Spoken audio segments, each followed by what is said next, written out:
My fiancée texted from the altar, "I'm not coming, my ex just bought me a Ferrari." I replied to the priest, "Give me a minute." Then I texted her back a screenshot of the $10 million trust fund that vested only upon my marriage. Her scream as she heard the limo speeding away, 32 male, you spend your whole life trying to be a good guy, you work a quiet job, I'm an architectural historian, you pay your bills, you treat people with respect. You think you're building a life. You even find someone you think wants to build it with you. And then you're standing at an altar, in a suit that costs more than your car, looking at 150 guests. The music had stopped. The organist was just kind of shuffling sheet music. My bestman Ronan was shifting his weight. Everyone was looking at the big oak doors at the back of the church. Clara, 29, was 20 minutes late. Maybe the limo got a flat. Her mother, Maureen, whispered, bustling up to me, her face a mask of fake concern. She's always been so scatterbrained, I just nodded. My stomach felt like it was full of wet cement. Then my phone buzzed in my pocket, a text. I know, who texts the groom at the altar. The officiant, Father Thomas, gave me a sympathetic look. Son, should we? I pulled out my phone, the buzz was from Clara.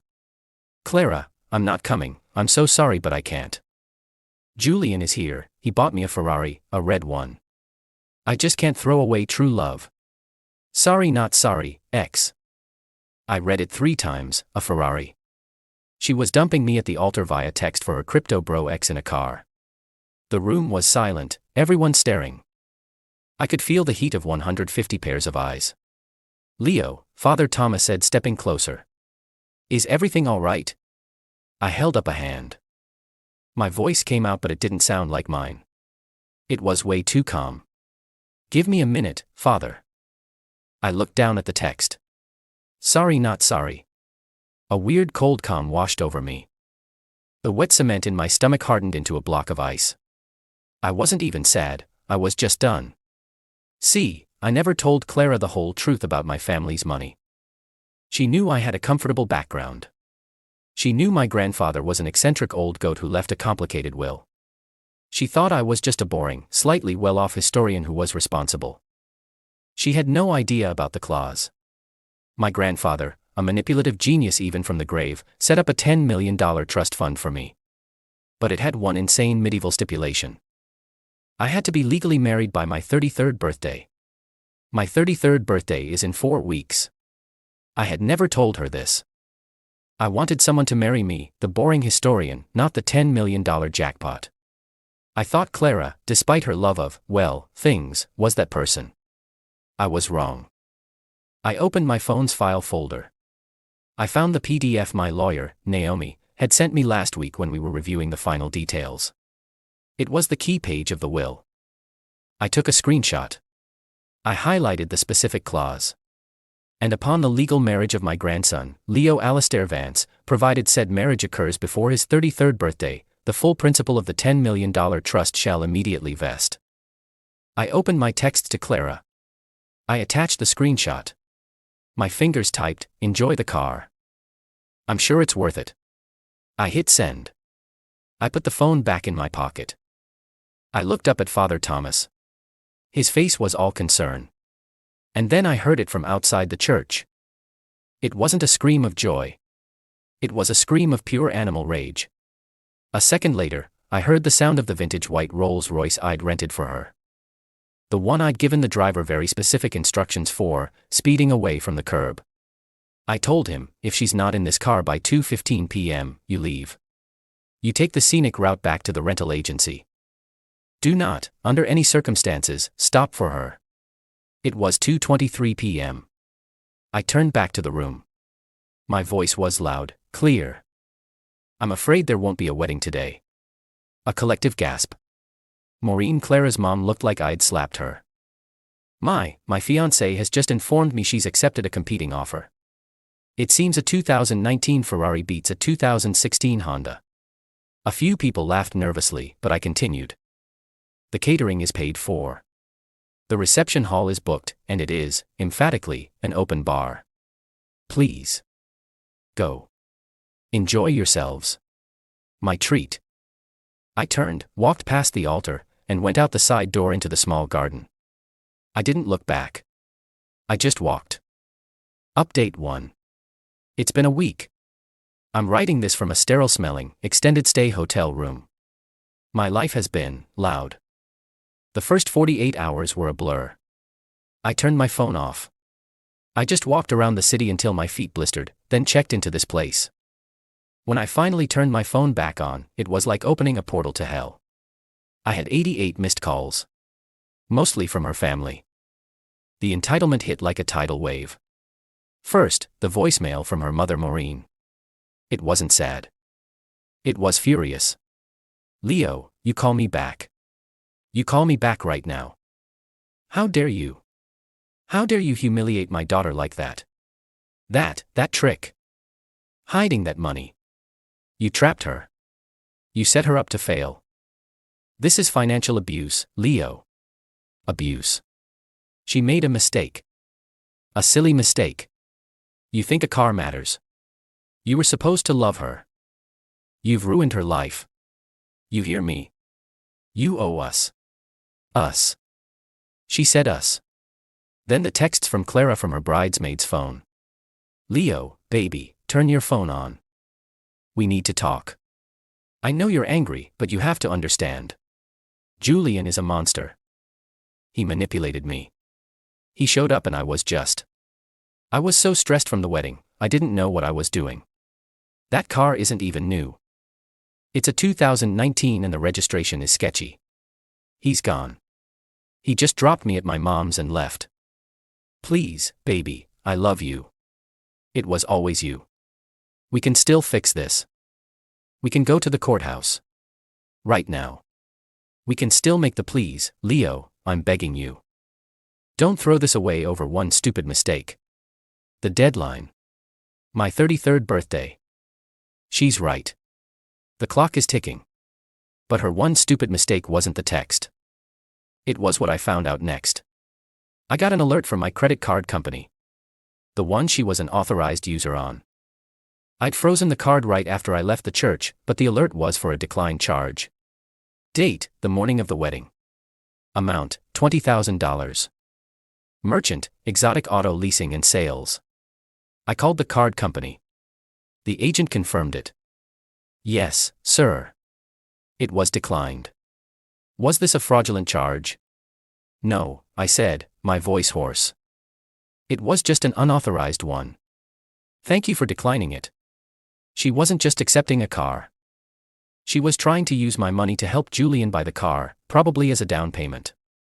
The text from the altar wasn't an impulse. It was the confirmation that her new plan had failed and she was moving to Plan B, the Ferrari. When Plan B, the Ferrari, also turned out to be a bust, she's trying to crawl back to Plan A, me. My blood went cold. This wasn't a mistake. This was a transaction. I called my lawyer, Naomi. Naomi, I said. She's not getting a cent, but she's still in my apartment. Okay, Leo, Naomi said, her voice all business. First, good job on freezing the cards. Send me that decline charge info. It proves intent. Second, the apartment. Your name is the only one on the lease, correct?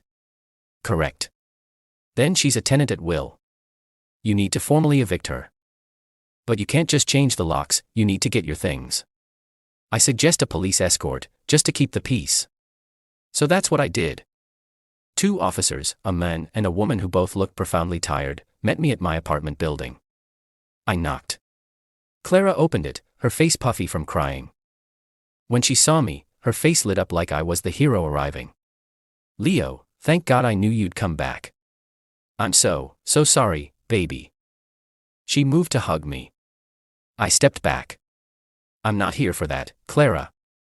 I'm here for my clothes and my laptop. Her face changed. What? What are you? Who are they? She saw the cops. Oh my God, you're having me arrested. She burst into tears. Officers, he's abusing me. He's trying to intimidate me. The female officer sighed. Ma'am, we're not arresting anyone. Is your name on the lease? Well, no, but this is our home. We built a life here. Ma'am, he's the leaseholder. He's allowed to retrieve his property, and he's allowed to ask you to leave. Clara's head snapped toward me. The tears stopped. Pure venom. You bastard, you're kicking me out. After you humiliated me. Where am I supposed to go? You went to Julian's pretty quick, I said, pushing past her into the bedroom. I grabbed my suitcase. He's gone, you idiot. He left me. He said I was too much drama. I just kept packing. My toothbrush, my laptop charger. You're really doing this? She whispered, following me. You're going to throw away $10 million just to spite me. Because that's what's going to happen. You have 3 weeks left, Leo. 3. You think anyone else is going to marry your boring ass in 3 weeks? You need me. You'll get nothing. You'll be just as poor as me.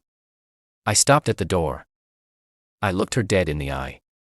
I'd rather have nothing, Clara, than have one more conversation with you. I turned to the cops. I'm done here. She'll be served with a formal 30-day notice to vacate by my lawyer. 30 days. She shrieked. You can't. I walked out. The cop stayed for another minute, explaining the civil process to her. I didn't care. I just wanted to be clean. Update 2. It's been 2 weeks. I have 15 days left until my 33rd birthday, and the games have escalated. Clara is not going quietly. The entitlement is, it's breathtaking, really. First, the lawsuit. I got served at my hotel. She's suing me. Get this. Breach of promise to marry. Her lawyer, some guy whose face is on a bus bench, is claiming I abandoned her at the altar. His proof is that I maliciously arranged for the limo to leave her and then publicly shamed her at the reception. Intentional infliction of emotional distress, because I trapped her by fraudulently concealing my $10 million trust fund. The argument is that if she'd known about the money, she never would have been temporarily confused by the Ferrari. She's claiming I engineered her betrayal. The demand. $5,000. Exactly half of the trust fund she didn't get. Naomi just laughed when I sent her the filing. Breach of promise isn't a recognized cause of action in this state, Leo. It's frivolous. We'll file a motion to dismiss and countersue for legal fees. This is a shakedown, nothing more. But the lawsuit isn't the real problem. The apartment is. She's refusing to leave. She's a squatter. Naomi sent the 30-day notice. Clara tore it up. I went by last week. Stupid, I know. To see if she'd moved. She changed the locks. I stood there, my key useless in the door. I could hear my TV playing inside. I knocked. Go away, Leo, she yelled through the door. You'll have to drag me out of here. I have rights. This is my home. Clara, you're not on the lease. You're making this so much worse for yourself. You made this worse. You're a vindictive, horrible man. I'm calling the police for harassment. I just left. I called Naomi. She changed the locks. Naomi sighed. Okay. She's just cost herself a lot of money. We can't just break in. We have to start the formal legal eviction process. It's slow. It's annoying. But it's the only way. I'll file the unlawful detainer first thing tomorrow. So now I'm paying for an eviction lawyer and a hotel room all while she lives in my apartment. But that's not even the worst part. Yesterday I got a call. A strange number. Hi, is this Leo Vance? Yes. This is Julian. Clara's, my blood pressure spiked. What do you want? Look, man, I gotta be honest. She's blowing up my phone. She's insane. She keeps saying I ruined her $10 million payday and that I owe her. She's threatening to sue me now. I wanted to say, sorry, man, that Ferrari was a 3-day rental. I was just trying to, I didn't think she'd actually leave you at the altar. That's cold. Yeah, Julian. It was, thanks for the call. He hung up. Even the crypto bro X thinks she's nuts. But the real kick in the teeth happened this morning. I hired a PI not for Clara, but for my stuff. While I was packing my clothes, I didn't have time to grab everything. I left behind my books, my kitchen stuff, and my grandfather's maps. This is the part that makes me angry. The money is just money. But my grandfather, the crazy trust fund guy, was a cartographer. When I got my degree, he gave me a set of 4 17th century celestial maps. They're beautiful, and they're the only part of him I actually liked. They were on the living room wall. They weren't there when I did my 30-second sweep. The PI I hired is a gruff ex-cop. Took him 24 hours. She sold him, kid. Sold him to a rare print dealer downtown. Got $18,000 for the set. $18,000. I saw red. I went straight to the shop. It was a high-end place, all quiet and dark wood. I found the maps framed beautifully on the wall. "These are mine," I said to the owner. He was a fussy man in a bow tie. "I beg your pardon. I bought those from a young lady this week. A Miss Clara. She stole them. They were a gift to me from my grandfather. They are not hers to sell." I pulled out my phone. I have pictures of me receiving them. I have the insurance rider. The owner's face paled. "This is highly irregular. Here's my card and my lawyer's card. And here is the police report I am filing right now for felony theft." I called the non-emergency line right there. The owner, not wanting his shop involved in a felony, immediately agreed to hold the maps. 5 minutes after I left, my phone rang. "Clara, you sent the cops." She shrieked. She must have been called by the dealer and the police. "You're pressing charges. For some dusty old paper."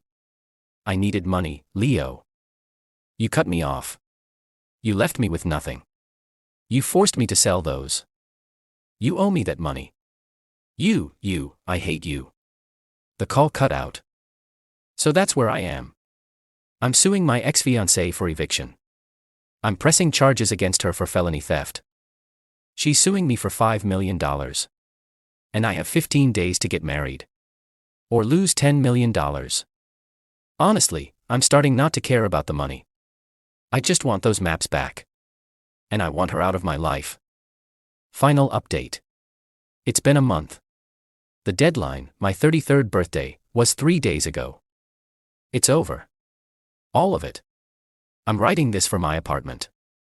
It smells like paint and lemon cleaner. It's finally quiet.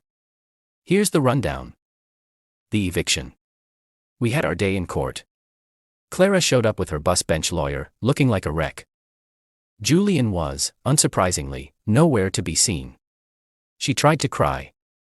She told the judge I was a vindictive millionaire who was throwing a grieving woman into the street out of spite. She said I was unstable and controlling. Her lawyer tried to argue that her $5 million lawsuit gave her a financial stake in the apartment. The judge, who looked like she'd seen 1,000 Claras, was not impressed. "Ma'am, are you on the lease?" "No, but are you paying rent?" He cut me off. "I can't." "Did you change the locks on the legal leaseholder's dwelling?" He threatened me. The judge looked at Naomi, who just handed him the file. "Eviction granted. Miss Clara's last name. You have 48 hours to vacate the premises.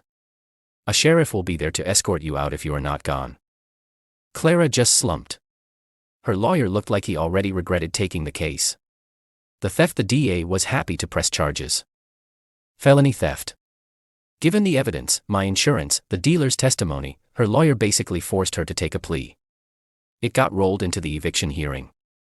She pled no contest. She has to pay $18,000 in restitution. To me, for the maps, which I got back from the dealer, plus the dealer's holding fees. She has 2 years of probation. She has no job and no money. I'll probably never see a dime of that, but it's the conviction that matters. The $5 million lawsuit, Naomi filed the motion to dismiss.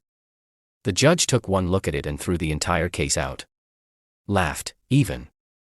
He also granted Naomi's motion for our legal fees. So now Clara owes me about $15,000 in lawyer bills, on top of the $18,000 restitution. It was a clean sweep. Total. I was outside the courtroom just breathing when she came out. Her mother Maureen was with her. "Are you happy now?" Clara whispered, her eyes completely dead. "You ruined me. I have nothing. I have a record. All because of you. All because of you, Clara, I said. You did this. Every single part of this. Maureen puffed up. You'll get what's coming to you. That deadline passed, didn't it? You lost it all, didn't you? All that money. You got nothing. You're just as broke as we are now. Serves you right, you spiteful selfish. Actually, I said, cutting her off. The trust vested. Clara's head snapped up. What? No. You didn't. You wouldn't. Who? I just looked at her. The truth is, I did get married. 2 days before my birthday. After Clara sold my maps, I hit a low. I was sitting in my hotel room, looking at my bank account, just lost. And my best friend Maya kicked the door in metaphorically. She's been my friend since college. She's a landscape architect, practical, no nonsense. And she's the only one I'd told about the trust years ago. Leo, she said, sitting across from me. You're an idiot. Thanks, Maya. No, you're an idiot for letting this vampire make you lose your mind. And you're an idiot if you let your psycho grandfather's ghost and that woman both win. What's the alternative? Find a stranger and get married in 10 days. That's insane. No, I'll marry you. I just stared at her. What? I'll marry you, Leo. We'll go to the courthouse. We'll sign the paper. It's a business transaction. We'll get the most ironclad post-nup Naomi can draft. Your money stays your money. My money stays mine. We'll be platonic partners. We protect your inheritance from your grandpa's spiteful cat sanctuary or whatever. And we protect you from ever being in this position again. It's just a signature. Better to be tied to a friend than to her. And she was right. It was the most logical, strategic, sane thing I'd heard in a month. So we did it. We went to the courthouse. We signed the paper. Naomi was our witness. It was simple. We went out for tacos afterward. Back in the present, outside the courtroom, Clara was staring at me. Who? She demanded. Who did you marry? Maya, I said. Her face. I'll never forget it. It wasn't sadness. It was the most profound, acidic rage I have ever seen. The rage of someone who just watched her lottery ticket get cashed by someone else. Her? She shrieked. That plain. Boring. Her? You married her? Turns out I have a thing for boring, I said. Boring is loyal. Boring doesn't steal. Boring doesn't trade a life for a rental car. I just walked away. Maureen was yelling something about annulment and fraud, but it was just noise. So, that's it. I'm back in my apartment. The maps are back on the wall. I'm 33,000 plus in the hole from lawyer fees and hotel bills, which Naomi is garnishing from Clara. Good luck with that. But the trust is secure. Life is weird. I'm legally married to my best friend. We're not in love. We're not even living together. She has her own place. We're just partners. We're having dinner tonight to go over the tax implications with an accountant. It's not the fairy tale I thought I was getting. But as I sit here, in my quiet, clean apartment, with my maps on the wall, I've never felt more relieved. I'm not broke. And more importantly, I'm not with Clara. That's worth way more than $10 million.